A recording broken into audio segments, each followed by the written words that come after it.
கேட்டதை கொடுக்கும் அபிஜித் நட்சத்திர வழிபாடு ஆகஸ்ட் மாதம் ரொம்ப ஸ்பெஷலான டேல வருது.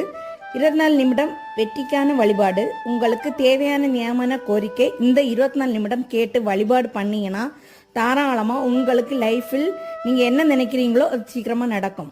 இந்த வழிபாடு ஆகஸ்ட் 8 வரலட்சுமி பூஜைன்னு வருது.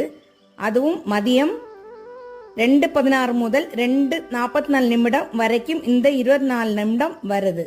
இந்த வழிபாடு ஆஃபீஸில் இருக்கேன், வெளியே இருக்கேன், பண்ண முடியலைன்னா இதுக்கு ஒரு ஸ்துதி இருக்கு. அபிஜித ஆகுமாந்து தீரன்னு ஒரு ஸ்துதி. அது உங்களுக்கு தேவைப்படுச்சுன்னா கமெண்ட் பாக்ஸில் கொடுங்க. நான் அந்த ஸ்துதியை கண்டிப்பாக உங்களுக்கு அப்லோட் பண்ணுறேன். இது வெற்றிக்கான வழிபாடு. ஒரே ஒரு கோரிக்கையாக, நியாயமான கோரிக்கையாக இருக்கணும். யாருமே இதை மிஸ் பண்ணாதீங்க. கண்டிப்பாக லைஃப்பில் சக்ஸஸ் ஆக முடியும். என்னோட லைஃப்பில் நடந்த அனுபவத்தை தான் உங்கள் கூட ஷேர் பண்ணுறேன். நன்றி.